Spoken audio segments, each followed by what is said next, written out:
You know, normally on this show, I have some kind of catchy way of starting the show or anything like that. But something happened today and kind of just blew all that crap up. Welcome to Wrestling with Egos. However, you may be consuming this show, whether it be on any of our podcasting platforms, Anchor Podcast, Apple, Google, Spotify, Breaker, Intergalactic Radio, or you're watching us on the YouTubes. Thank you guys so much for making Wrestling with Egos part of your entertainment for the week. It is a wonderful Friday night, July 22nd. My name's Patrick. You can find me on Twitter at RantModeOn, and I am joined, as always, by the intellectual savior of this show, my best friend in the entire world, Brian, who you can find on Twitter at bcrigo15. Brian, how's it going, bud? It's going.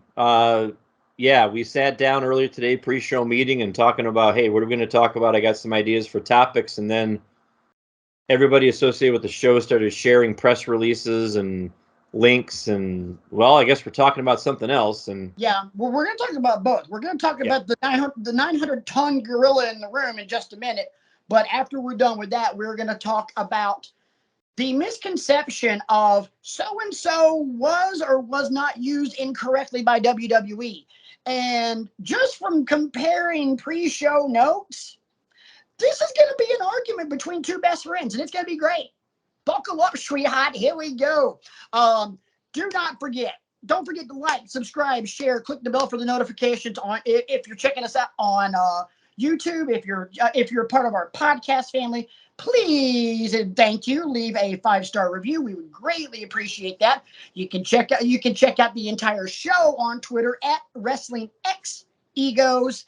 And here we go. Here we go, indeed.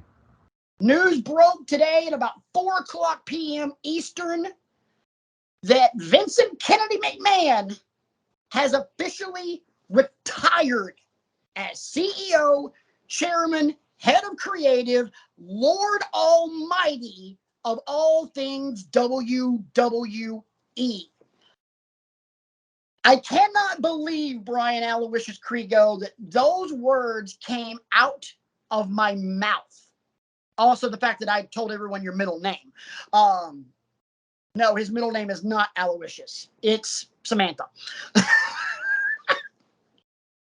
It was bound to come out sooner or later. Yeah, I know. Hey, the truth will out. Anyway, those are words I never thought that I would say. You know, I thought when the day came and we were going to be talking, whether it be on this show or just in general conversation, that Vince McMahon was no longer the man in charge, it would be because the man was dead, not because he walked away. Even in the light of all of these allegations, I didn't think this was going to happen because Vince has been defiant on every damn thing else in his life, including a steroid trial in the early 1990s. For God's sakes, never mind. I'm about to get political. Never mind. Moving on. Not that kind of party. No, and moving away from that as quickly as possible.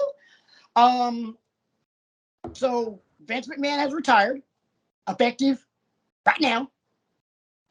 And he has no hands in WWE. The CEO position will be held by both Nick Khan and Stephanie McMahon, and Stephanie will also hold the title of chairwoman. We don't know anything else beyond that. We do not know officially who's going to be the head of creative. I would probably venture to guess it would be Bruce Pritchard. But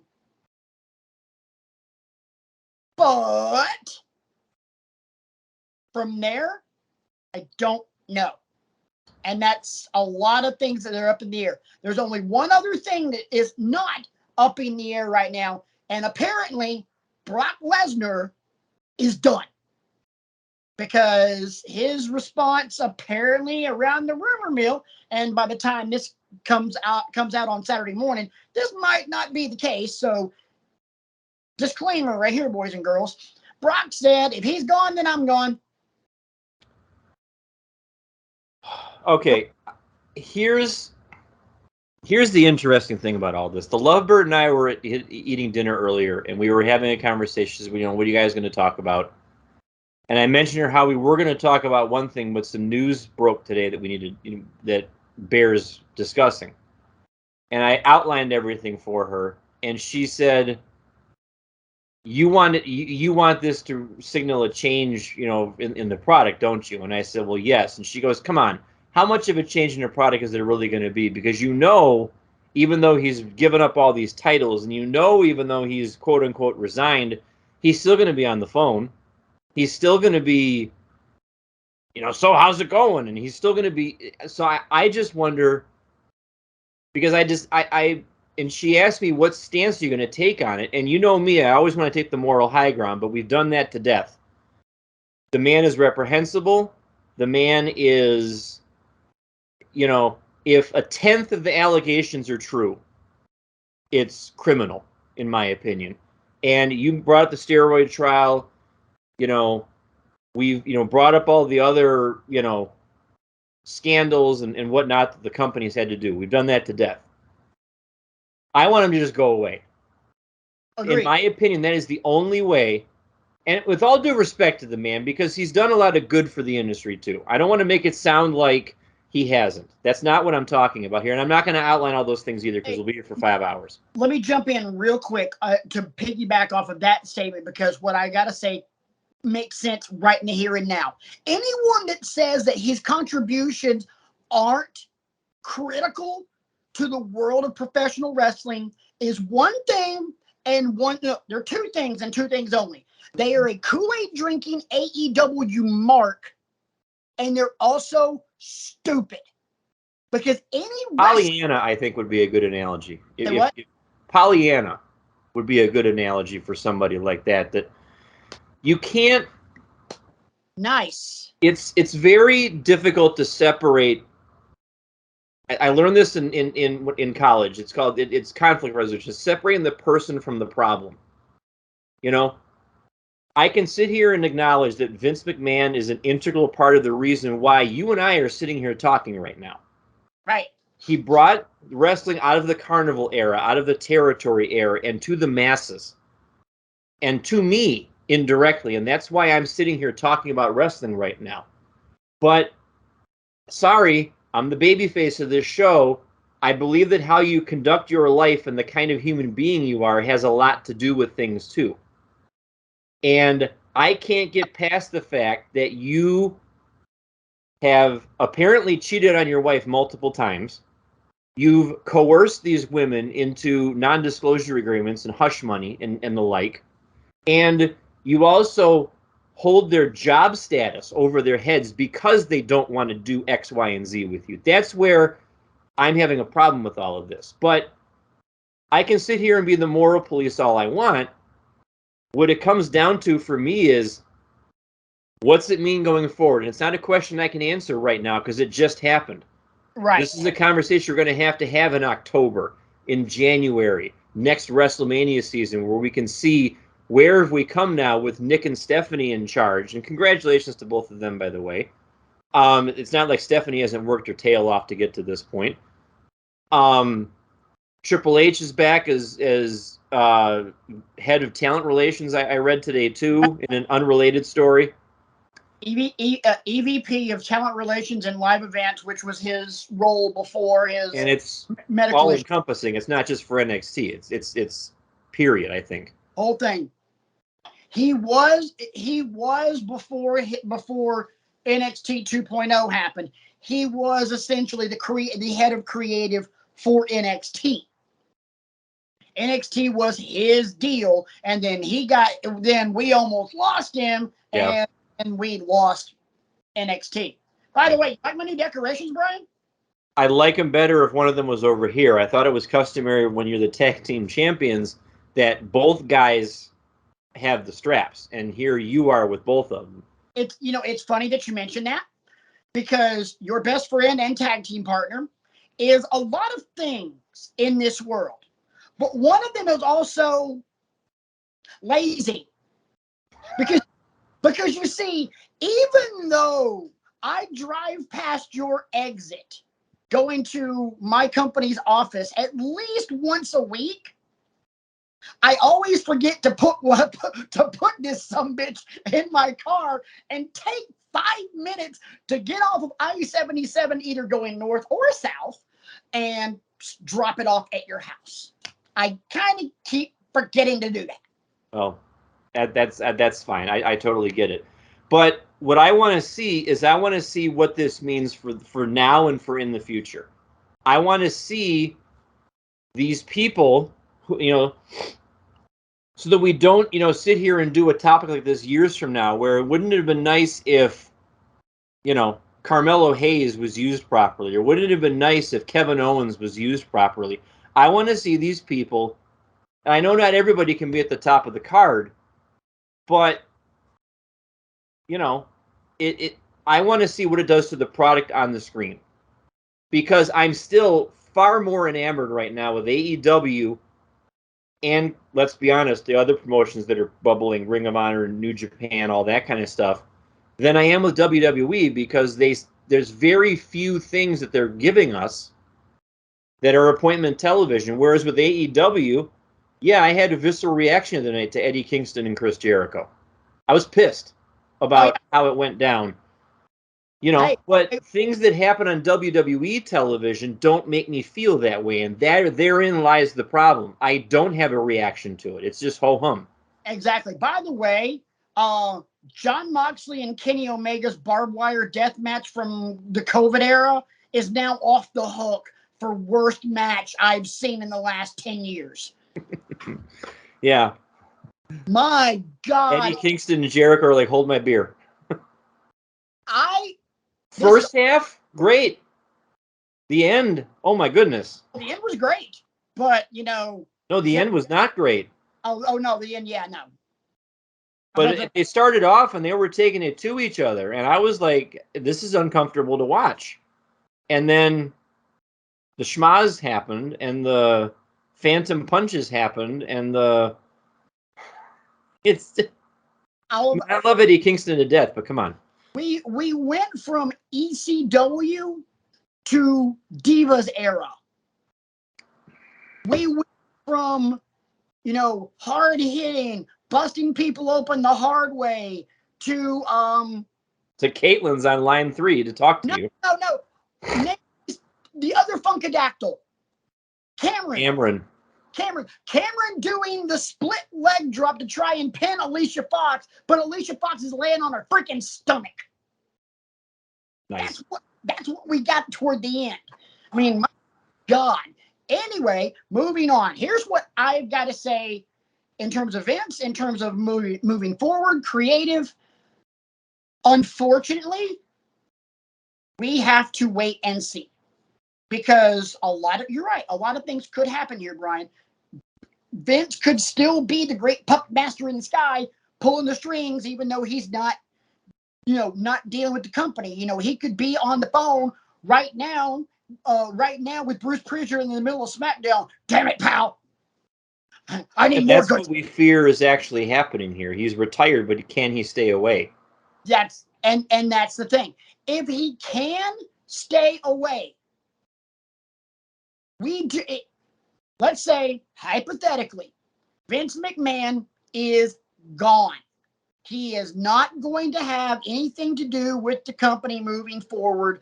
That was kind of the condition, like, you go to your room. Do we know, realistically, from a creative standpoint, what any of these people, with the exception of, say, Paul Levesque, are capable of doing? No. Why? Because everything that has come out of Bruce Prichard's brain has had to be run through the filter of Vincent Kennedy McMahon. Dude, that's all the iterations of his employment with the company, yes. That's why Vince Russo was a success. While he was the head of creative of WWE, because he had a ton of ideas, and Vince filtered out all the shite ones. Then Russo went to WCW, and there was no filter. So WCW got the good ideas and the shite ideas, and you realized that the shite idea, that the ratio from shite to good was about ground beef, 80-20. But instead of it being 80% ground beef and 20% fat, it was 80% fat, 20% ground beef. That's a good burger. I know. By the way, Bastion Booger's on line 1, by the way. But so I don't know what we're going to get. I'm hopeful that, one, Vince goes to his room. Sayonara. Thank you for everything you've done. When the heat dies down, we'll put your ass in the Hall of Fame. Love you, Vince. Thank you for WrestleMania. Thank you for Stone Cold Steve Austin, even though Austin kind of made himself. But thank you for WrestleMania. Yay. Beyond that, I don't know. I don't know who the new filter's going to be. I don't know if it's going to be Bruce Pritchard. I don't know if it's going to be Paul Levesque. I don't know if it's going to be Stephanie. Hell, for all we know, it could be Paul freaking Heyman. I don't know. We're not going to know the answer to that burning question at least for another 90 days. Right. What we do because know, things have to get done hitting the fan in Stamford. Right. And they also have to stop hitting the fan on television, which we're about to start seeing. Because as of right now, we don't have a main event for SummerSlam, which, by the way, is next weekend. Brock's gone. So the rumors now are either we're gonna have Roman and Seth, or God help us all, we're gonna have Roman and fucking Goldberg. I was afraid you were going to say that because I know he re-signed. Yep, I read a multi-match deal or something. I was like, please, God, no. I mean, look, you're hitting the panic button. I get it. And the panic button leads to rash decisions. And that is definitely a rash decision instead of thinking it all the way through. Well, this is a critical, and this just popped into my head because this is a critical time period now. Yes. Where for WWE on a lot of fronts, but I'm just going to talk about the in-ring portion of it. Because all of a sudden, you've got all of your frontline people, or people that you've come to rely on in the past 5 years as frontline people. You've got Roman talking about wanting to work part-time, which I get why. I totally understand that. And I'm not talking about the Hollywood part of it. I'm talking about the health. No, the man has held the strap for almost 3 years. Yes. You've got Randy Orton, who you don't know if he's coming back or not. I keep hearing rumor and innuendo that he's done. Like his back is messed up. You've got, you just brought in Cody, who's rehabbing his pectoral muscle and won't be back till the winter at best. So all of your upper echelon, and then you got Brock, who took his ball and went home. Here's one thing I want to point out in all of that. Your best wrestler that you have that can face Roman is also a heel. Rollins. Yeah. So that I think this brings in a significant relief what we've been talking about for a lot of years now on this show. And somebody brought this up on one of the podcasts I was watching. This was why the Attitude Era was so great. Why we hold the Attitude Era in such high regard. It wasn't just one guy. It wasn't just Stone Cold, because Stone Cold had Rock, Undertaker, Hunter, it's Kurt Angle going at him. But then you also had another tier underneath those people. You had the tag teams. You had, the Intercontinental picture with Edge and all that. You had a roster that you could bring these moving parts in. You don't have that now. You just have a bunch of talent that you don't show us that you believe in. No. You're misusing people left and right, like Ricochet and Kevin Owens, and, the list goes on and on. So when stuff like this, when this Venus flytrap hits you, you don't have a way to pivot other than, let's bring back Goldberg. Because I was just going to say, okay, run Riddle at him again. Because that was entertaining as hell. Right. Last month when he wrestled Roman. At the same time, too soon. I think because it's SummerSlam, I think that's kind of why they're hitting the panic button. Because as far as a SummerSlam main event. Because they treat SummerSlam, as far as WWE is concerned, is WrestleMania's little brother. Huh? SummerSlam's number 2. Yeah. As what WWE is concerned. Most fans will tell you that they feel Rumble is 2, SummerSlam 3.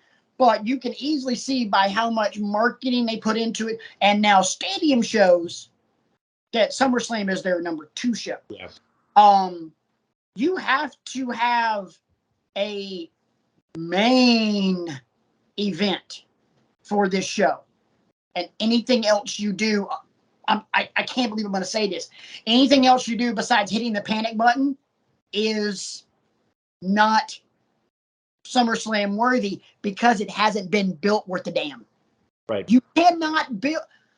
I do not want to see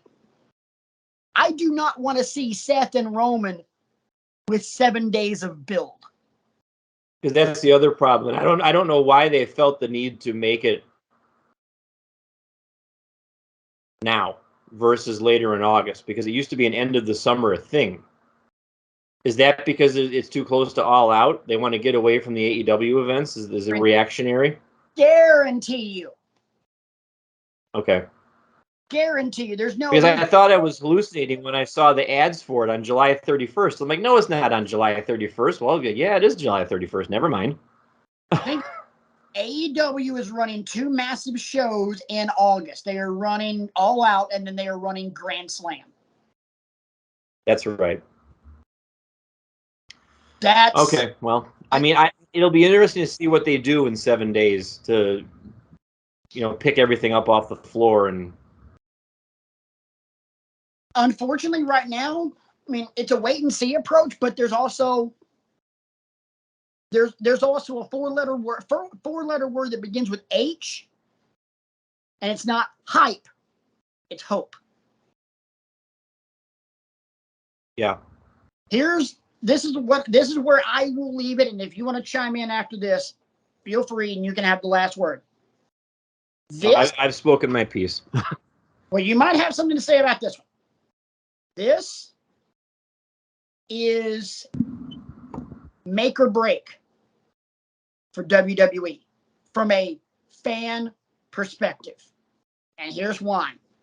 They have every opportunity right now to start hitting Shohei Ohtani bombs. Start hitting bombs like that kid from the Mariners in the home run derby. If they start doing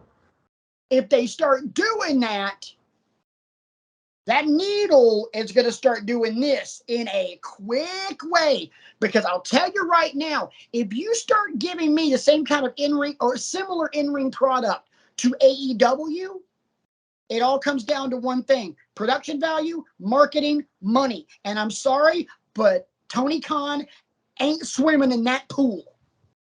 He's still in the kiddie pool compared to those guys.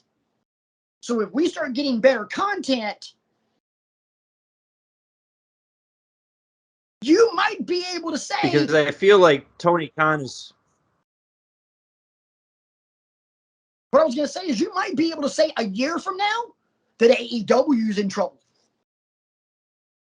This could be a moment, if they do it right, where it is a seismic shift in wrestling, just like it was 3 years ago when Dynamite debuted.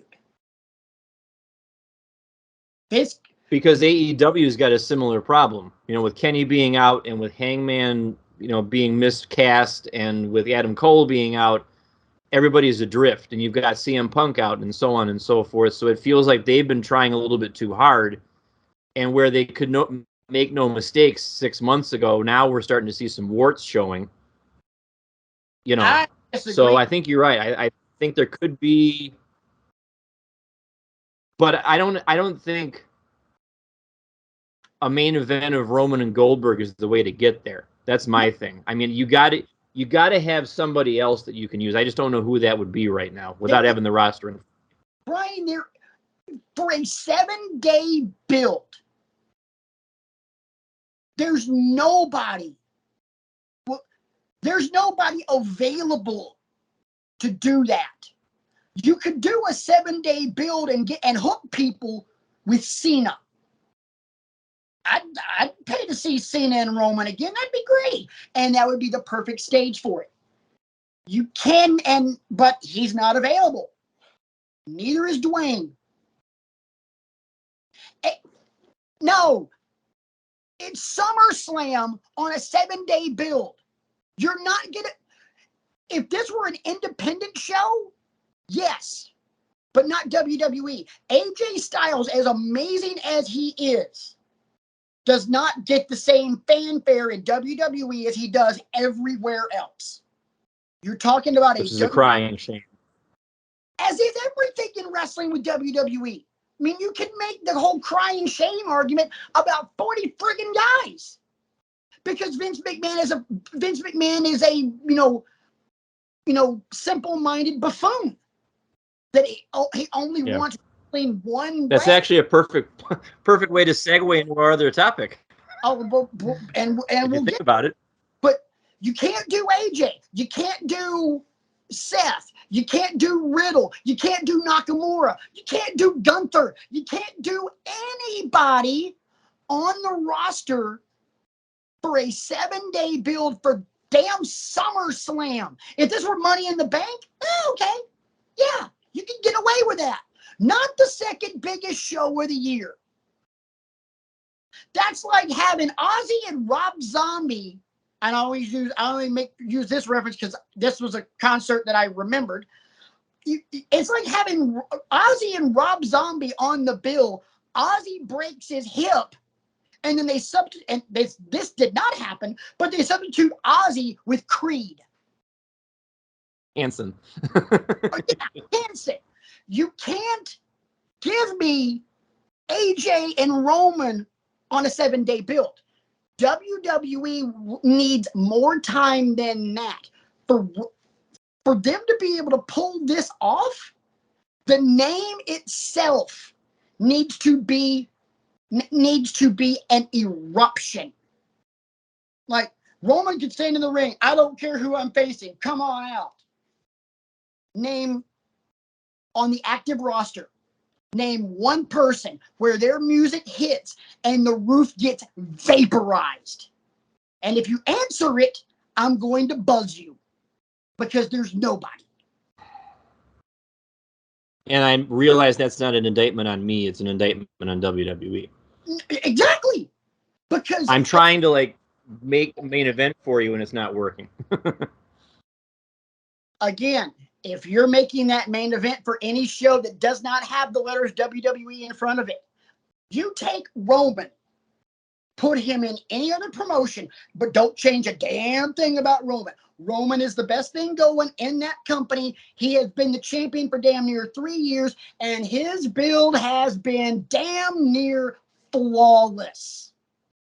I will die on that hill, by the way. Although you got me intrigued with Roman versus Gunther. But that is a match I would love to see. Okay, yes, that's a match I would like to see too. But guess what? Not with a 7-day build. Yes, I know. And this is what we're talking about. If AJ and Roman, let's just take that one and that one only. Let's put Roman as the undisputed champion of AEW. And he has had that same dominant run. And Roman has been Roman that we have seen for the last 3 years, which has, in my opinion,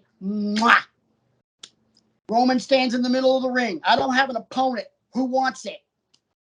AJ's music hits in an AEW venue, boom, because it's AJ Styles, and those fans recognize that. WWE fans don't recognize that because they have not been allowed to. They just know he's the guy with the cool gloves at the merch stand. Yep. And because the hardcores have gone over here. They're off camera now. You have part of the hardcores who don't want to just toe one company line and go, oh, I only watch AEW. No offense, RJ. There are people like us who we want to watch wrestling. Don't care. I don't watch just WWE and AEW. Guess what? I watch Impact too. Impact's really good right now, by the way. There's not enough of those fans in the WWE umbrella right now to vaporize a roof, to vaporize a ceiling. But you don't want polite applause for the main event of SummerSlam. No, here's what you want for SummerSlam. I give you Exhibit A of something that did happen at SummerSlam last year. Whoa! Becky's music hits, kaboom!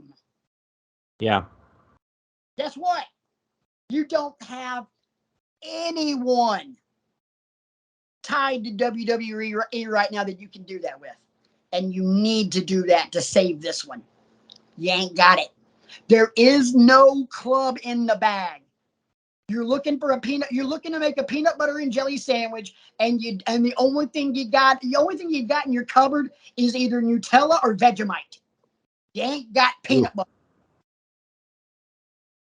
Paints a bleak picture, boys and girls. Yeah, it does. And you know what? Unfortunately, in the here and now, that's what we got. If things are going to get better, and I honestly feel like things are going to get better, but we're not going to see that for 90 days. You're not going to see it. You're not going to see massive sweeping changes on Monday night. No. You're not going to see massive sweeping changes right after SummerSlam. No. You might not even see sweeping changes until hell Survivor Series.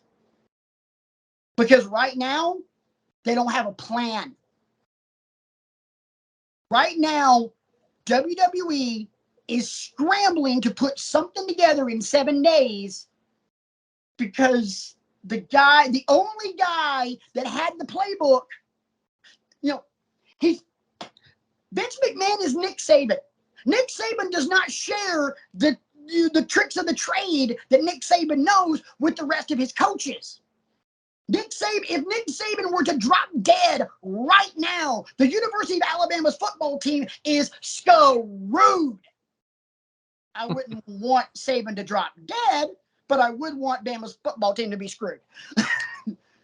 But that's the point. Vince McMahon, for this general analogy, has dropped dead. Tune in next week on Wrestling with Egos when the boys rid the earth of all the scourges that have plagued it for so many years. Tune in next week. I got a list and I'm fixing to go through every one of you. Oh, by the way, even though this is kind of live on our show, I won't be here next week. Oh, okay. Are you on the list? No, I will be on my way back from a zoo. Okay. Because normally for me, it's hashtag rant mode on. As of about 5 o'clock today, it became hashtag vacation mode on. Well, hey now. Yeah, man. Anyway, that was my point, is the fact that we're golfers. We gotta hit the ball 200, and we ain't got a driver. All we got, the best club we got in the bag is a 3 hybrid, and we can't hit a hybrid. Well, it looks like Brian's grabbing his 7-iron like he always does. Yeah, pretty much. Hey, you know what? I'm just gonna play with 2 clubs today: 7-iron, putter. So, anything else you want to discuss about this, or do you want to move on to the fun topic? Let's. Although this has been pretty fun. Yeah, it's a lot more fun than I thought I would have discussing it, because we can sit here and dwell on Vince all we want, but it just drags you down. Why dwell on Vince and instead look to the future? Right. Look to the future, because there was a great philosopher who once said, all you got to do is believe. Anyway, speaking of wrestlers that never got their just due in WWE. Yeah. No, not Bo Dallas. There's always been that argument, especially since all the COVID releases started happening. Oh, well, so-and-so was never given their just due in WWE. They weren't used correctly, blah, blah, blah, blah, blah, blah, blah, blah. We've heard that argument a million times. Hell, we've made that argument a million times on this show. Go back and look. I guarantee you there's probably at least, of the now 127 episodes of Wrestling with Egos, probably 90 where we have this discussion. So Brian and I thought it would be a great idea to make our own lists of wrestlers that you could put in that statement. Blank was never used properly. And then we debate essentially true or false. Fumble or not fumble. And I am proud to state right now here up front, boys and girls, that I will not be using this platform to discuss the relative merits of the Holy Trinity. Or actually, is it a Holy Square now? Because it's Bayley, Samoa Joe, Finn Balor, and who else do I always take up for, it seems like? Orange Cassidy, but that's AEW. No, I forget. But I'm actually impressed with myself, and I don't say that. You know, Patrick will vouch for the fact that I never say that about myself. I'm impressed with the list that I made. Yeah, your list is good. I'm going to try not to pull my elbow patting myself on the back from this list, but would you like me to take the first one, or do you want to take the first one? You know what? I want to start and just burn the damn house down right now. Okay. So, I think it's very safe to say in light of things that have happened in the last 60 days that you can make the statement, you can make the argument that Sasha Banks was not used properly in WWE. You could say that. I say she was. I say this was not a fumble in WWE. And here's why. Sasha Banks last year was PWI #1. Sasha Banks was the first major WrestleMania women's match. Major one. Remember, it was her, it was Becky and Charlotte at 32. In Dallas. At 30, yeah. Sasha is also one half of the inaugural WWE Women's Tag Team Champions, which, granted, now that the titles, they completely dropped the ball with. But Sasha? No. Sasha is the exact opposite of a fumble. Sasha Banks is a 95-yard touchdown to the house when she shouldn't have been in NXT. But because the initial beginnings of the Boss character were god-awful. And then Sasha came into her own with the help of One American Dream, Dusty Rhodes, baby. And the Boss became the Boss. And Sasha, I will argue, of the 4 horsewomen, had the biggest impact in their entire run in WWE. I will take, even though Charlotte has won more championships, and Charlotte in the ring is sizably better, I will take Sasha's impact over Bayley, Charlotte, and Becky combined. This is one. Banks was not a fumble. You can find me at Rant Mode on Twitter if you want to debate me. By the way, you will lose. This is, I think, the only one that I don't have a counter argument for. Because it's not like you said, it's not like Sasha was not afforded all these opportunities. I think they realized what a chance they had to bring in, all different kinds of fans because of her heritage, because of her relatives, and the fact that she's great in the ring doesn't hurt either. So, and all those accomplishments that you listed, you cannot say that she was a fumble. No. And I think it's going to come out later on as more time passes that the latest kerfuffle, if you want to call it that, was partially self-inflicted. I don't think you can say partially. I think, in my opinion, whether or not she was justified in walking out on WWE, I'm not going to make that argument because, quite frankly, I don't care. Yeah. It was mostly self-inflicted because Sasha pulled a Steve Austin. Sasha pulled a CM Punk. Sasha pulled a Brock Lesnar. Yeah. Took her shit and she went home because she did not like the way things were going instead of just working out her damn contract. Right. So you're not going to get any pushback from me on this one. I promise you, folks, it's not always going to be this way. Oh, no. The last thing I will say on this is there's an old Southern phrase we got for someone like Sasha. Sasha Banks got too big for her britches. Brian, what do you got? Give me something good. Let's start with Alberto Del Rio. And I'm going to stipulate right off the bat, I'm not including personal conduct in these. No. I'm talking about between the ropes while they were under contract and they were on our television screens. And Alberto Del Rio had the chance to be much bigger than he ever got.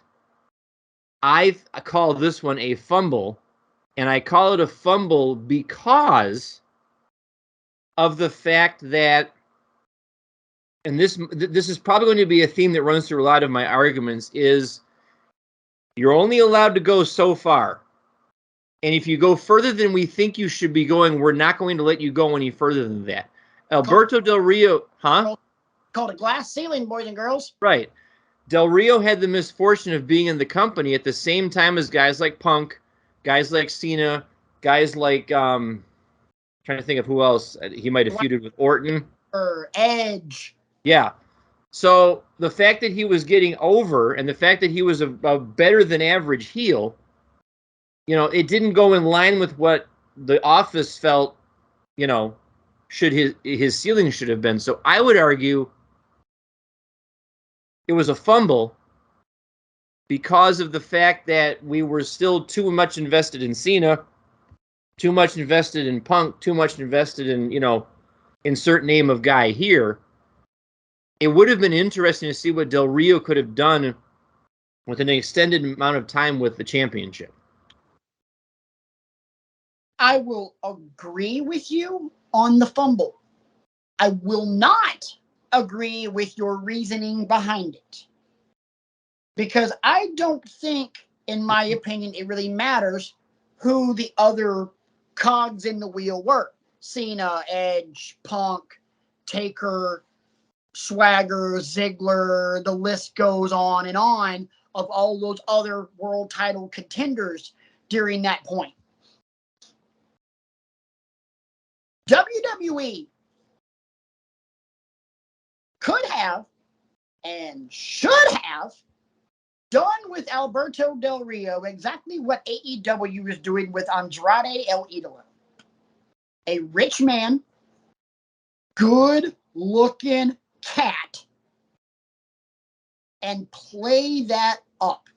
Yeah, he can still be that smug, arrogant heel, which he was great at. But you mean to tell me the best mouthpieces you could have given that man were a ring announcer? Don't get me wrong. The ring announcing gimmick was boss. Loved it. Then you gave him Zeb Coulter, Dutch Mantel, the Real American. You mean to tell me that's the best you could do? There are so many other people that you could have put with him, and you didn't. You being WWE, Vince McMahon, you set this dude up to fail. And that should have been a home run. If he marketed and packaged, if you market him and package him like they're doing with Andrade. Hell, market him and package him the way they're doing Roman right now. Ball game.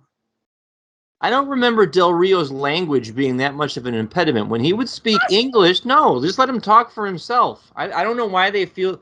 Well, no, I know now why. Because he's from Mexico, so we got to put a mouthpiece with him because he's a foreigner, and we all know the trope with foreigners in WWE. They can't talk for themselves, you know. I think that was part of it. There was nothing when Del Rio would talk and he didn't speak Spanglish, which drove me nuts, calling people perros and all that kind of stuff. Right. When he would speak in English, he was very eloquent and he was very incisive. Yes. And it made me realize you don't need Ricardo Rodriguez. Well, yeah, you do. He's there to take the beat down, you know, so that Del Rio can skid away. He's the heater. And Dutch Mantel didn't really add much to the character either. Keep in mind, Dutch Mantel was on a freaking mobility scooter when he was working with Del Rio. Right. What the hell? So, yes, Alberto Del Rio in the landscape of the fumble. Sorry, Browns fans. But this was Ernest Biner dropping the ball at the 5-yard line back in the 80s, right before they're about to beat the Broncos and go to the damn Super Bowl. Oof. That's what kind of fumble this is. And trust me, I've got a bigger one on my list. Shall I? Yeah, go ahead. Do you want the big fumble or do you just want a fumble? Give me a fumble. I feel like I know what you might be building up to, but we'll save that for later. My big fumble? Well, yeah, no, save it. My fumble, not my big fumble. Right. My fumble, and this is a layup. Bray Wyatt. The man's a genius. You could have just taken the leash off the sumbitch and go, you know what? Have fun. Wyndham, what do you want to do with this? Okay. Do you think the fumble was putting the championship on him, or did it happen long before that? Wait, hang on, let me get my fingers in frame. It was putting Bray Wyatt, it was putting the Firefly Funhouse, it was putting the Fiend, all of that. It was putting that in a box. And that's exactly what they did. Something like that, someone like that, you do not keep on a leash. I don't even give a damn if it's a retractable leash. You don't keep that on a leash. You let it go and you treat it like Vince Russo. Hey, I got this great idea. Blah, blah, blah, blah, blah, blah, blah. No, let's not do this and let's do this. You know, filter it as opposed to restrict it. Case in point. Alexa Bliss in interviews now, in the now, is crediting Wyndham Rotunda for how much better she's gotten on the microphone, how much she's gotten better in terms of in-ring psychology in this, not only with the Lily run, but what she's doing now, just by working with the Madman. Bray Wyatt shouldn't have been given a leash. He should have been given a filter. And that's it. You could have done so much more with either of the incantations of Bray Wyatt. You know, iterations is the word. Thank you. I was going to say incantation. We're veering into Harry Potter territory. Right. It wasn't incarceration. That's what I was about to say. I'm like, no, that's definitely not it. But the iterations of Bray Wyatt, either the Max Cady, Kate Fear, Bray Wyatt family, or the Fiend in the Firefly Funhouse. And you could have gone down so many deep, dark rabbit holes. But They didn't want to. And trust me, you could, when I was a kid, when Brian was a kid, there was this guy that came out of nowhere at his one particular Survivor Series. About 6'10", big black trench coat, big hat, gray gloves, scared the living shit out of me. Name was The Undertaker. And he was putting people in caskets. And back then that was creepy as shit. My mom can tell you that dude gave me nightmares. Bray Wyatt could have terrified kids. He could have terrified kids to the point where 10 years later, those kids were looking at him going, oh my God, he was awesome. Mm-hmm. Because guess what? We were 7, 8, 9, 10-ish when Taker debuted. And now, all these years later, like, oh my God. Everything about Taker was awesome. I would wonder if we were to go back and watch the Fiend arc, will we be as, because I can remember on this show, we would react to stuff as it was happening. I wonder if it would hit the same now. I completely think it would. Okay.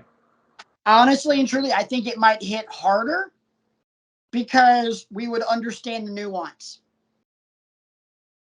There was so That'd be an interesting, like, just long-term homework assignment to do someday, is to just start, and I don't even know how we would do this. I mean, we'd have to, like, timestamp a Monday Night Raw or a SmackDown or some of that when these things first started happening. Or there's got to be something on YouTube that's out that somebody else has done already. Yeah. But yeah, that would be fun. But I honestly think understanding the nuance of everything that happened with Bray Wyatt, okay, we're at this moment in the timeline, but we also know what's going to happen this way. I guarantee you that things would connect. Like, it's like reading the Da Vinci Code more than once. Huh?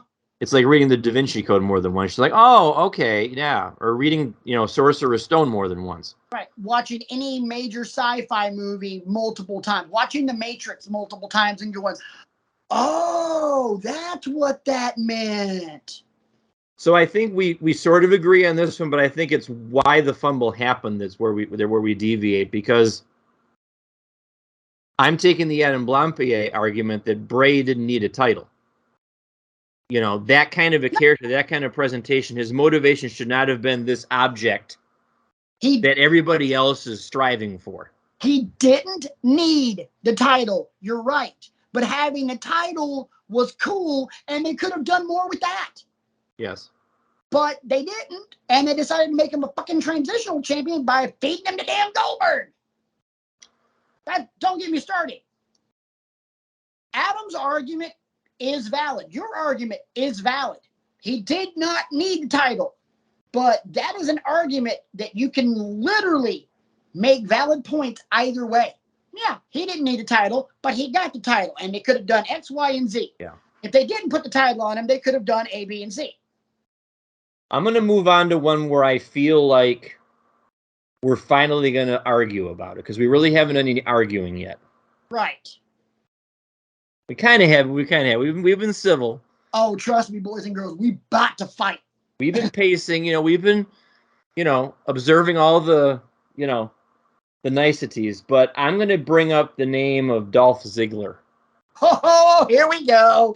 Here we go. Here we go. And I'm going to argue that it was a fumble. And What? I'll tell you why. What? It was Dolph Ziggler, in my opinion, has been criminally underutilized by this company almost from the jump. Okay. You had lightning in a bottle that night he came out and cashed in Money in the Bank on Del Rio. The crowd lost their shit. Yes, they did. Okay? You cannot be tone deaf to that. And maybe this falls into the argument of Dolph doesn't fit the prototype of who the office thinks should be the champion. But Dolph has always been good in the ring. I'm not saying he's a technician, but he's got stamina. He's got a moveset. He's got a look. Hear me out. I'm not He's done got yet. a that. He does. You Yeah. watch him early on. Oh, boy. You watch him early on, and he was wrestling a great match. He had a good work rate.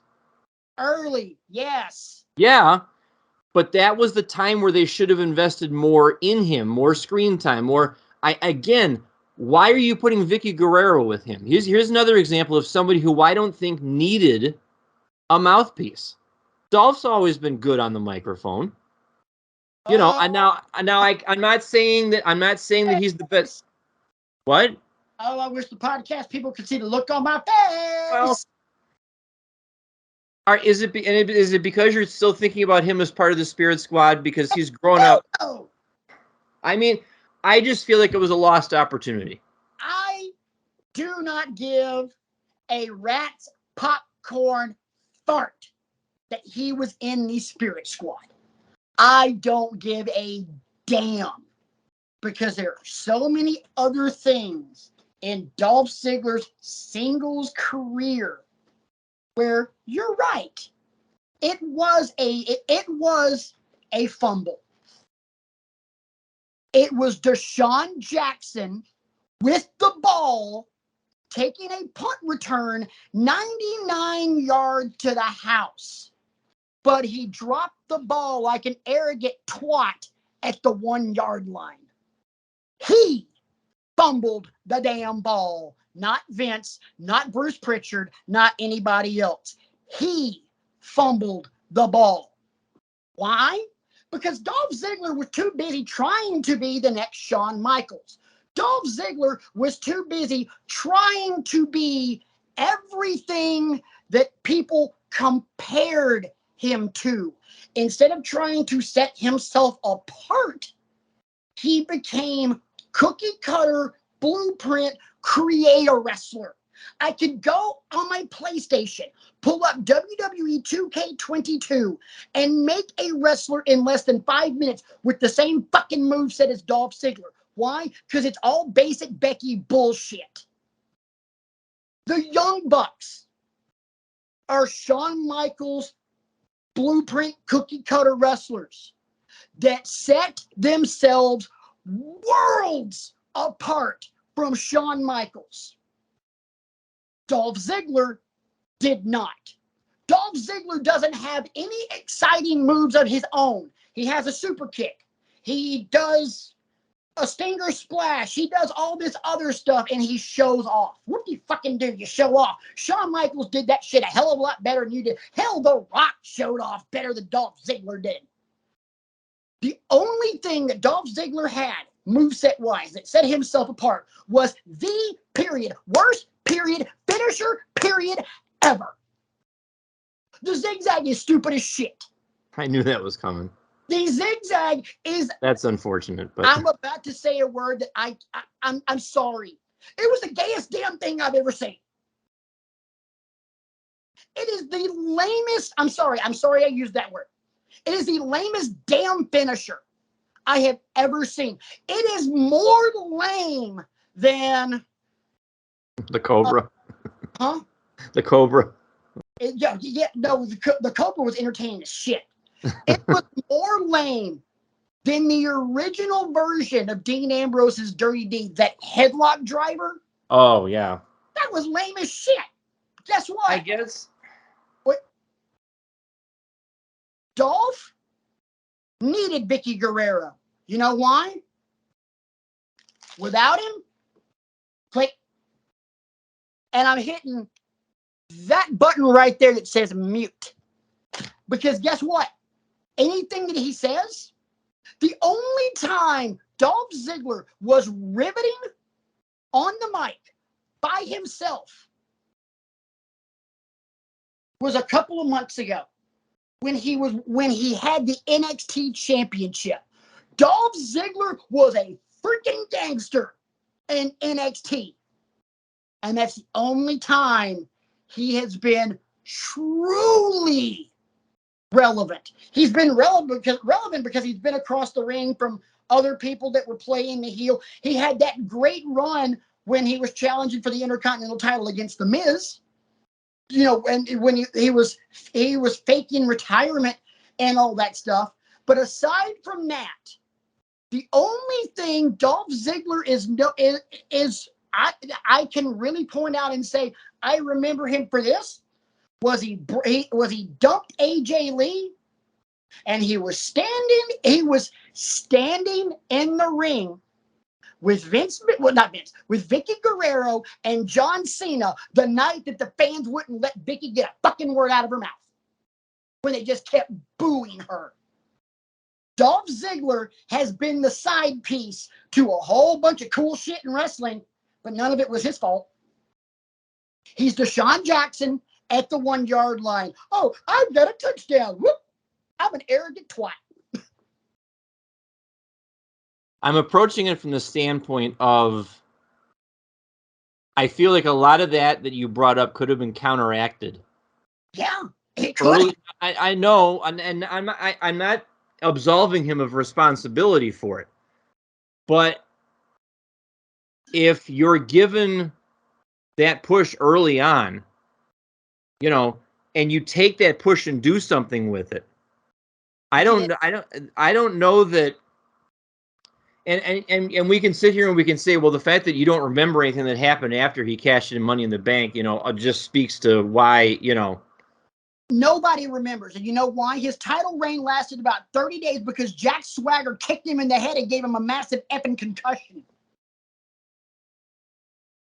His title reign was cut short because of the concussion from hell. Because that's the night that Tammy Sytch famously said that they had their 12-hour-long marathon after the pay-per-view. I didn't know about that. Well, now you do. Well, first off for knowing. Not a fumble, ladies and gentlemen, because well, anyway, moving right along. Yeah. So that one that I'm gonna drop on you. I'm gonna have to skip some of these because we're already almost at an hour. So I'm gonna hit you with 3 more, and I'm gonna make them quick. The artist now known as FTR. Not a fumble. Here's why. At that point in time in WWE's tag division was shit. WWE wouldn't know what to do with a damn good tag team if it walked up and punched them in the dick. You could have, at that point in time, had the Dudleys, Edge and Christian, and the Hardys, and they wouldn't know what to do with them. Tag team wrestling in WWE at that point in time. The New Day was not having bangers with the Usos at this point. That did not happen until much later. By the very definition of your argument, then it's a fumble because it's devaluing tag team wrestling. Wasn't their fault. We're not saying that it was their fault. You're going to tell me that they weren't as good as the Revival? I remember matches they were having with Alpha Academy that were awesome. I remember the matches they were having against Gargano and Ciampa that were awesome. Yeah, okay, but that's NXT, and NXT is a completely different animal from WWE. Because, look, okay, I'm looking at my list right here, and I'm just going to mention some names that I'm not including here. Cesaro, if he would have stayed longer in NXT, wouldn't have been a fumble. Sasha was not a fumble. Across the board. Bray Wyatt wasn't a fumble. Samoa Joe. But FTR, as great as they were in NXT, having their matches with American Alpha and DIY, they did not have that same caliber of opponent across the ring. And that's what makes FTR magical. Because when they're across the ring from much better talent, they are able to showcase every damn thing they can do. And granted, that also is just, more seasoning and everything else. FTR is a victim of being too damn good in an era that was not prepared for them. It was Ric Flair in the 80s wrestling against a bunch of guys at the National Guard Armory that weren't even qualified to lace his boots. Quick side note about Ric Flair. We are not going to spend a whole lot of time on this show talking about Ric Flair's last We're not. match. And by that, I mean that's the only thing that's going to be said about that. I won't even say the phrase. Moving on. I queued up. There's a Fight TV or something has a docu-series on YouTube, and I could get through like 6 minutes of it, and it just made me depressed, and I shut it off. This is I have 2 words as far as this whole Ric Flair schmoz. Don't care. Me neither. It's This what they're doing is just as big of a circus as Floyd Mayweather Jr. versus Conor McGregor. Don't care. So FTR, not a fumble. What you got on your list? Well, in the interest of time, I'm going to speed ahead to the one that I think might raise the most eyebrows on your end. Alrighty. 2002 Goldberg. Massive fumble. And I'll tell you why.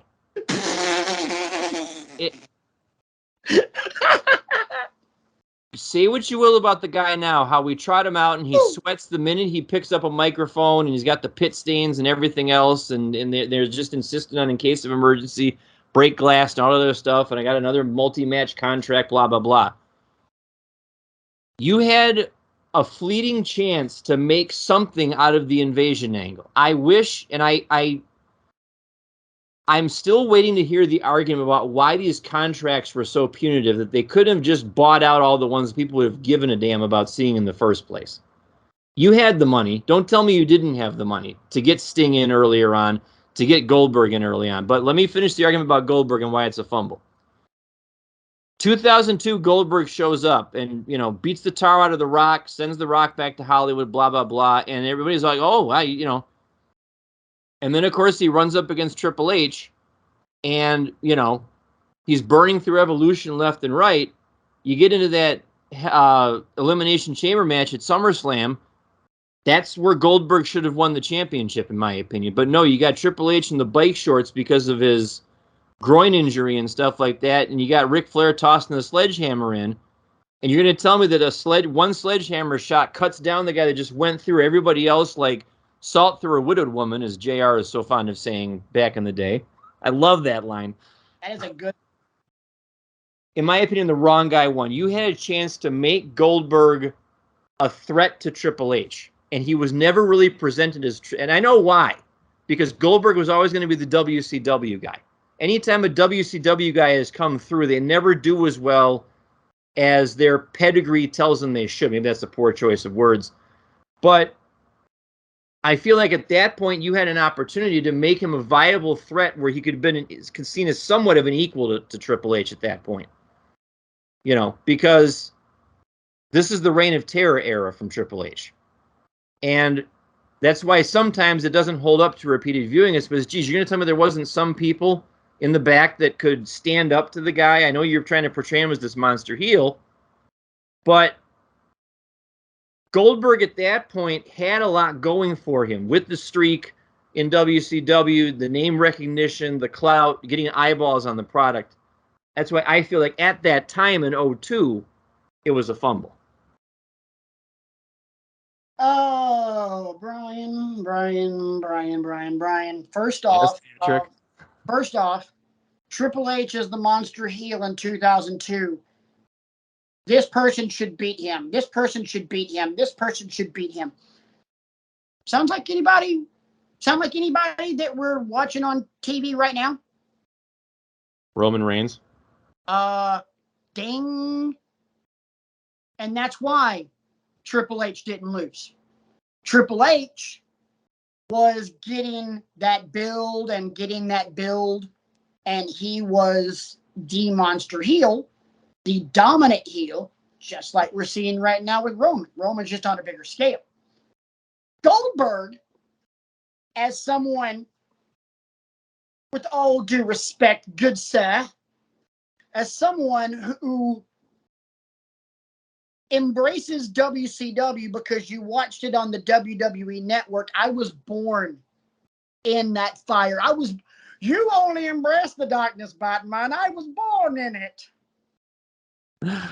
He smells like smoke because he's been through fire, folks. No, I'm quoting Bane. I know. Goldberg was already trending way down when WCW went under. Furthermore, those contracts that the bigger stars had, those contracts were not with WCW. They were exclusively with Time Warner. And the only way they could have been bought out was if they allowed it. Every last one of those high-paid talent, Page, Sting, Goldberg, Hall, Nash, the list goes on and on and on. The only reason they didn't allow themselves to get bought out was because they were going to make that same amount of money for doing jack shit. Now, Brian, I'm going to give you $10 million in 1 year. You're either going to choose to work and get that $10 million or choose to not work and get that $10 million. What am I working at? Your job. I'm going to go to work because I love my job. Whatever. Your job, not like necessarily your job as a teacher, because, you know, okay. Right. Yeah, I see your point. Teachers are an amazing rare breed, and God love every teacher on this planet. But blanket statement, your job. It could be your job. It could be my job. It could be your wife's job. It could be making a sandwich at Subway. Whatever it is. You can either get paid $10 million for doing your job or $10 million for taking a year and a half off. What do you want to do?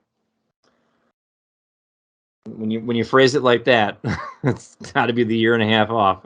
Yeah, and guess what? If your job means that you're going to beat the shit out of your body on a nightly damn basis, guess what? I'm going to take that year off with a smile on my face and the love of Jesus in my heart. And that's exactly why nobody made that move. So the invasion angle was doomed the minute it started, because none of those big talent guys were coming over. As far as Goldberg and being able to do more with him, really, you're trying to squeeze 5 pounds of shit into a 1 pound bag when it comes to Goldberg. The guy wasn't much to begin with, except not the 4-letter word that begins with the letter H that we talked about earlier, not hope. He was a whole bunch of hype. He was marketing with 3 moves. He was Cena, except not charismatic. Goldberg, his success was done in the marketing. And it had already started to run sour. Goldberg in WCW at the end was The Rock right before Goldberg beat him. Everybody was tired of The Rock because The Rock was going to Hollywood. Everybody was tired of Goldberg, well, because Goldberg's going to show up. It's going to be a 3-minute long match, and he's going to spear somebody and jackhammer him. I know how this song goes. I've seen this movie 1,000,000 times. Goldberg wasn't a fumble. Goldberg was Goldberg. Formulaic as a mofo. Paint by numbers Goldberg. It was paint by numbers when he beat Hugh Morris. It was paint by numbers the last time we saw him. It'll be paint by numbers at SummerSlam when he faces Roman. By the way, Man, I hope you're wrong about that. I hope that's not. I hope I mean, I'm wrong. who else could it be? But I hope it's not that. I hope I'm wrong too. But hey, I mean, and by the way, when you're doing paint by numbers, you know, there's a whole bunch of numbers on there. But when it's Goldberg, it's usually about 3 or 4. So, complex. I know you're saving one. You might as well go ahead and lay it on me. For time constraints, I'm going to cut one of them and I'm going to do the one that you don't know about. Are you ready? Okay, then I none of the other ones really on my list are like all that. This one's. We can end with this one. We're about to fight. I promise you, we're about to fight. Okay. The person I'm about to mention is not a fumble. Finn Balor. How can you sit there and say that with a straight face? Let me preface this. I told you in pre-show meeting, I did not agree with what I'm about to say. I am saying it to make the argument. Why? Because I just want to argue. We never argue on this show. We always agree with each other. We talked about this 3 weeks ago when we were sitting on your couch at your house. I'm doing this so we can argue. And here's why I'm going to make the argument that Finn Balor is not a fumble. American wrestling fans are stupid.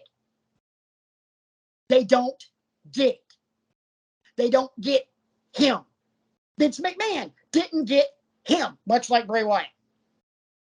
Finn Balor, you have to understand what Fergal Devitt is.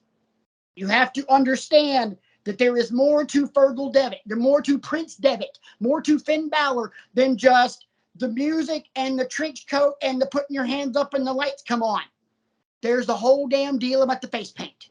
There's the whole damn deal about the body paint. He did it in New Japan, and when he did it, it was a big freaking deal. It was not a fumble because wrestling fans in this country didn't get it. NXT fans, the old school hardcores of NXT, these people, the guys that used to be us, the guys that used to be RJ, they watching NXT right now? Ooh. Are they watching WWE right now? No. Are they watching AEW? Yes. Are they watching New Japan? Yes. And guess what? Those fans got Finn Balor. But when they started watering his ass down when he came to the main roster, by the way, that also coincided with how shittily, even though that's not a real word, I just like saying it, how shittily they handled his return after the shoulder injury when he won the Universal title. Fans never bought in. That's not a fumble on WWE's part. That's not a fumble on his part. Fans never got it because us, the hardcores of the wrestling world, we're the minority. Believe it or not, we are the minority in this because in Vince land, those hardcores make up maybe a third of the audience, unless it's WrestleMania and then all the Europeans come over and it's a friggin' party. But if it's, say, I don't know, last year at Extreme Rules in Columbus when I was there, the only reason I couldn't hear a damn thing during Finn Balor's entrance when I'm in the arena is because I'm screaming my damn head off because it was the demon entrance. And I was losing my ever-loving shit. But I go back and watch it on TV. The reaction wasn't any different than if he was coming out on Monday Night Raw in the leather jacket. See, I would argue that by that very definition of what you're saying, that it is a fumble, because your job when you get a talent, and this is what I keep coming back to with Vince and his ilk. Not everybody is going to be over at the drop of a hat like Rock was, or like Cena is, or like Lesnar, or whomever. You're going to have to put in the work. And you're not going to sit here and tell me that Finn Balor was not willing to put in the work to get over. They did. They tried everything except just overblowing the makeup budget. They could have had him come out as a demon every damn night, and that might have worked. But then all of a sudden, the demon becomes less of a thing, and guess what? He's Goldberg. The only failure from the WWE perspective of Finn Balor are the fans. Right over their heads. They didn't get it. I'll die on that hill. And I would argue that one of your jobs as a wrestling fan is to understand the product that you're watching, whatever that entails. I am the intellectual savior of the wrestling masses. The same people that these are the same people that chant what during the national anthem. I'm not saying it's right. I'm saying this is what your job is.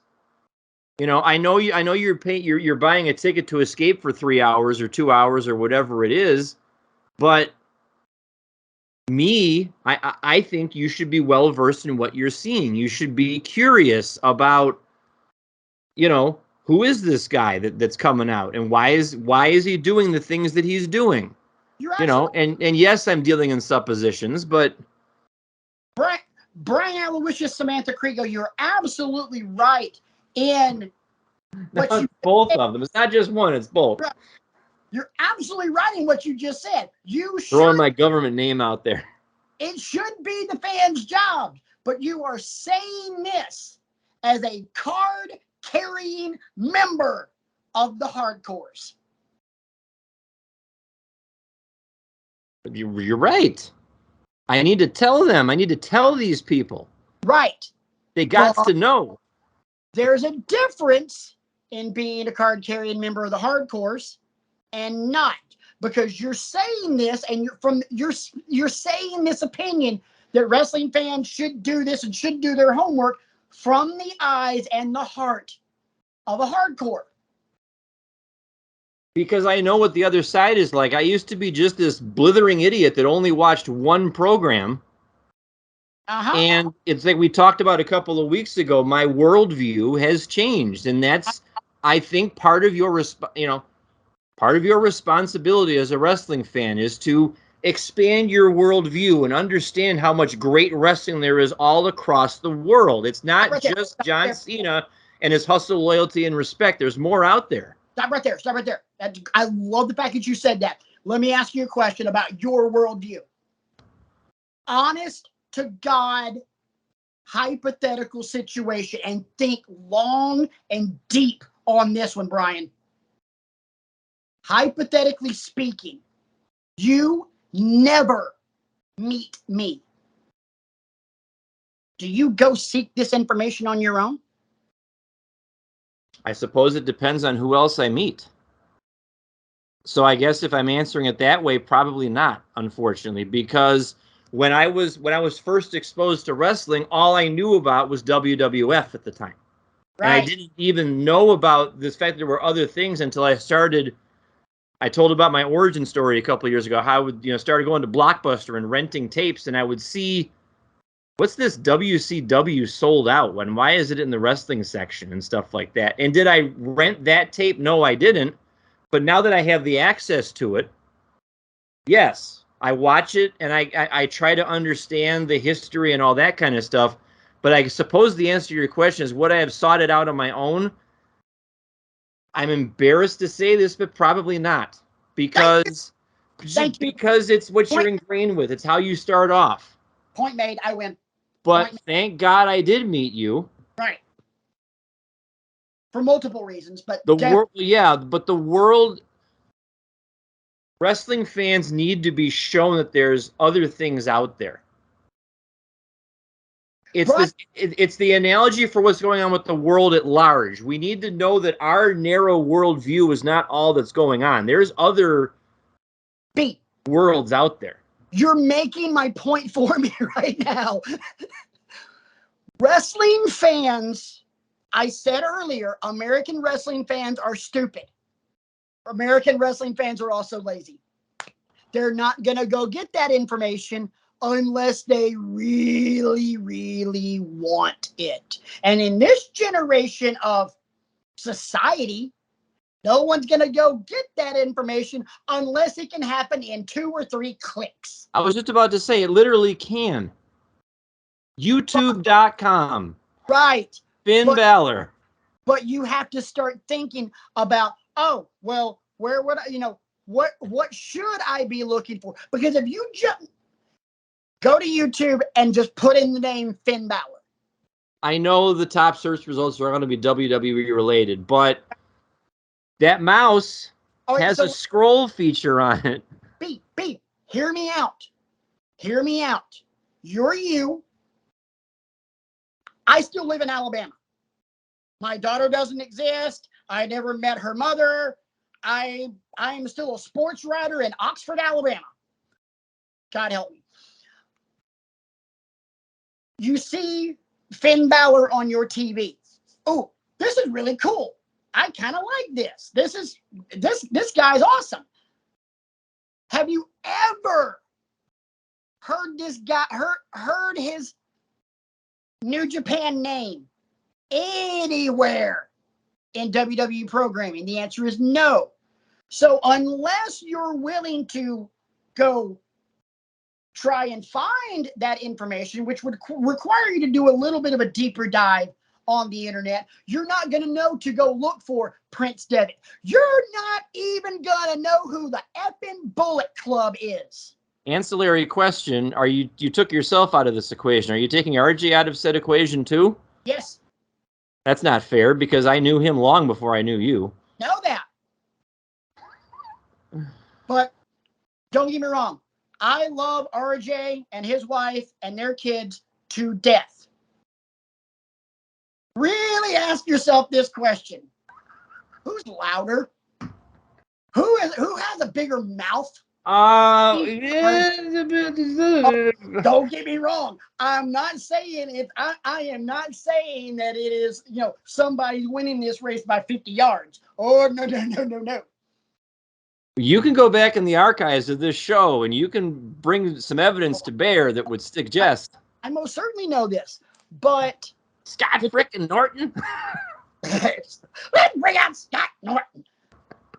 As much as I love RJ is less likely to give you an unwarranted opinion. Whereas moi is a pain in the ass. And I like telling people. About those matches yet? Did you watch that YouTube link yet? Did you watch that thing I sent you? You need to watch it because between Reginald Jerome Eisenman and myself, only one of us can be described by using the word obnoxious. And it's not Mr. Eisenman. That I'm not going to argue with you about. And honestly and truly, if you did, I might be a little heartbroken. My argument, though, I don't think RJ is heartbroken over it either, quite frankly. I think RJ would agree with me too. I think anybody that knows me would agree with me. My mom probably would agree with me. Anyway, moving right along. But without someone essentially grabbing you by your ear and going, yo, come here, let me show you this. Let me show you this. You're going to want to see this. Are you really going to know? Probably not. I guess it's just depressing that not everybody has people to do that to them. By the way, if you don't have people that can do that for you, you need better friends. By the way, if you don't have people to do that for you and you're watching Wrestling with Egos, we'll be happy. We'll be your huckleberries. We will tell you. Damn, skip it. You know, Hey. we'll tell you to queue up that Best of Santino Marella collection. No, we won't tell you to do that. But what we will tell you is, You do realize I'm a lot. Ever since I moved, I'm closer to your house than I've ever been before. I can be at your house in 15 minutes now. doesn't matter. It's just I cue can it do up, boys and girls. Here, that's your homework assignment for this week. Bitch out of you. Make sure you bring my tag championship with you. Hey, just so you know, and RJ made me promise this. The plastic is still on the brackets because, as RJ put it, that should be the person who the belt belongs to's job. Oh, okay. So Nice. yours still has those on there, and mine does not. Okay. So yeah, yours over there still has the stuff on it, so you get to go and all that good stuff. Because that's kind of like part of it. And parade around the house with it, and my the lovebird can look at me like, are we done yet? Can we? Don't think for a second that when I bring this to you, I'm not bringing mine with me as well, and we're gonna get a selfie. You damn skippy we are. I would expect nothing less. You damn skippy we are. And I also promise you one thing: with your championship belt, I have not put both belts together and hung them over my neck. I have not done that. I promise. Well, that's good. Doubts Hey, on. everybody out there in Wrestling with Egos land, if you think there is somebody that was not part of this discussion that should have been, reach out to the show. Or if you think there was someone that part of the discussion and one of us, probably me, is way off, please reach out and get a hold of us. You can catch that guy in the Saints t-shirt at B Kriego15. You can catch moi himself, the Reverend of the Rant, at Rant Mode On, not to be confused with Vacation Mode On, which cue up Lionel Richie and Jimmy Buffett's version of All Night Long right now, baby. But also reach out to the entire show on Twitter at Wrestling X Egos. Don't forget to like, subscribe, share. We're on Facebook too, Wrestling with Egos. Again, if you're watching us on YouTube and you want a good podcast, you can find us on any of your podcasting platforms: Google, Spotify, Apple, Anchor Podcast, Breaker, this little thing I like to call Intergalactic Radio. And if you're on podcasts, you can catch us on YouTube, the channel simply Wrestling with Egos. Can't miss it. Like I said, that's Brian. Isaac's not here. RJ is not here. I'm Patrick. We are damn sure out of time. Holy crap, it's almost been an hour and a half. Damn! Anyway, amazing show. Brian, first time I think you and I have ever gotten to a real legit argument. And you know what? That was fun. That's some fertile territory there. Ooh, yeah. Yeah. Oh, and up with some other things to. By the way, boys and girls, this is something that Brian and I have been talking about, trying to do more of and not just constantly agree with each other. Brian and I are working on notes for a show. And down the road a piece. Huh? Down the road a piece. Down the road a piece, probably closer to our birthdays. It might actually be our birthday present to one another. A big, gigantic ass fight. Because I'll just, without giving you any answers, we both vehemently disagree with each other on one thing: Brett versus Sean. I will not tell you anything else beyond that, except both of us will make the statement: this is the hill I'm willing to die on. It's going to be fun. So mid-September, get your popcorn ready. Bring your alcoholic beverages, bring your popcorn, bring everything you want, because Brian and I are going hunk. Brian and I, that particular night, we're kicking RJ out. We're kicking Isaac out. It's me and him, mano a mano. Hide your kids, hide your wife. Hide your kids, hide your wife, take cover. It'll be a virtual handshake beforehand and one afterwards. But in between there, fair game. But until then, we're going to continue monitoring the Vince McMahon deal. Let's see what kind of somewhat half-assed miracle they can pull out of their asses in the next 7 days. That's going to be interesting. I'm not kidding. I'm kind of curious to see how they pull this off and to what degree of success, if any, they pull it off. But that's for, you know what, next week, that's for Brian and Isaac to discuss because my ass ain't going to be here. So while I'm hanging out at Pittsburgh Zoo and Aquarium watching all the animals and the fishes, Brian and Isaac are going to be talking about this wonderful little crazy world that we talk about on next week's episode of Wrestling with Egos, because chaos, yeah, that's why we love wrestling.